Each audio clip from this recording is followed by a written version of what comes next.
Alright, hey guys, I'm going to be talking about my March TBR for March 2026. I have picked out 5 books. One of them is a reread, and then the other 4 are books that are new to me. One of them is a book of poems, but I've been really wanting to read it so far,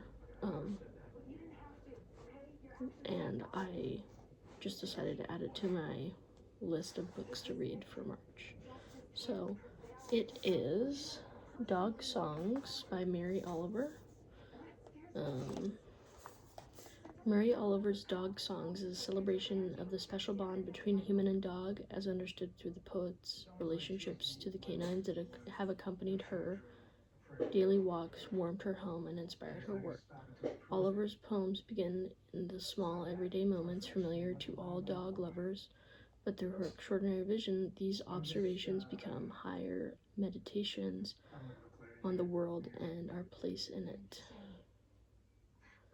Dog Songs includes visits with old friends like Oliver's beloved Percy, and introduces still others in poems of love and laughter, heartbreak and grief. Throughout, the many dogs of Oliver's life merge as fellow travelers and as guides, uniquely able to open our eyes to the lessons of the moment and the joys of nature and connection.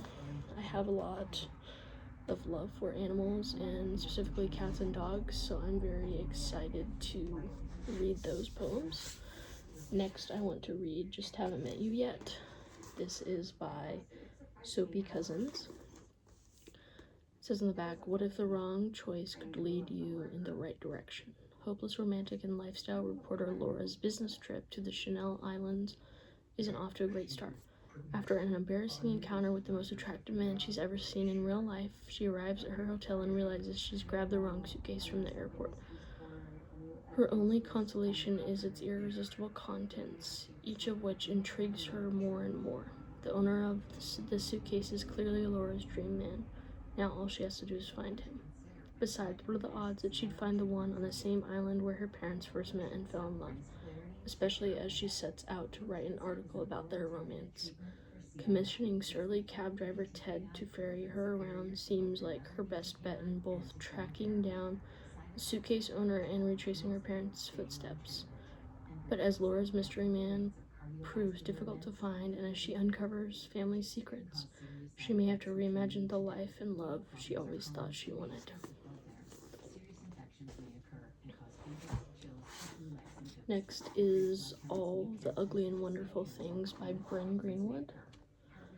The back says, love knows no boundaries, a beautiful, provocative love story between two unlikely people and the hard-won relationship that elevates them above the Midwestern meth lab backdrop of their lives.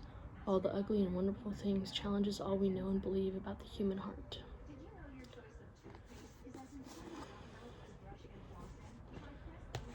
Next is The Outsiders by S.E. Hinton. This is my reread. I did read this in, I think it was 7th grade, maybe?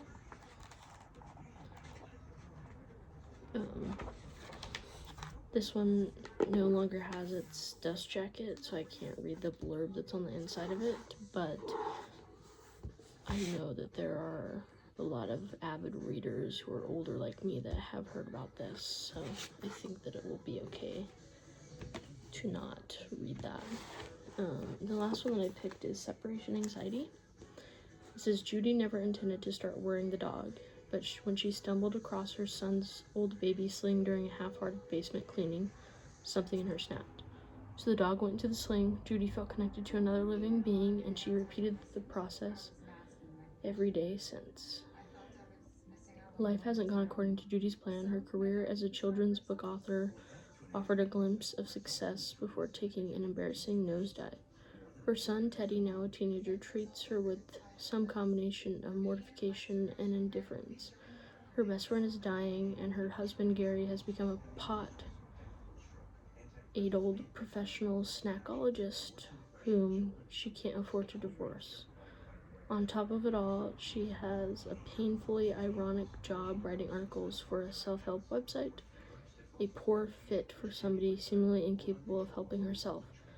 Wickedly funny and surprisingly tender, Separation Anxiety is a new classic for anyone taking fumbling steps towards happiness. I think that sounds interesting. So, those are my reads for the month of March. It is possible that I will get 2 more books, as I did in January. I didn't get to as many, like I didn't add any extras onto February because it's, the shorter month. But it's possible that I will be able to add a few to March. And of course, at the end of the month, I will talk about any additions if I get through all the books that I plan on reading. So if you like these videos, let me know, and stay tuned for more reading content.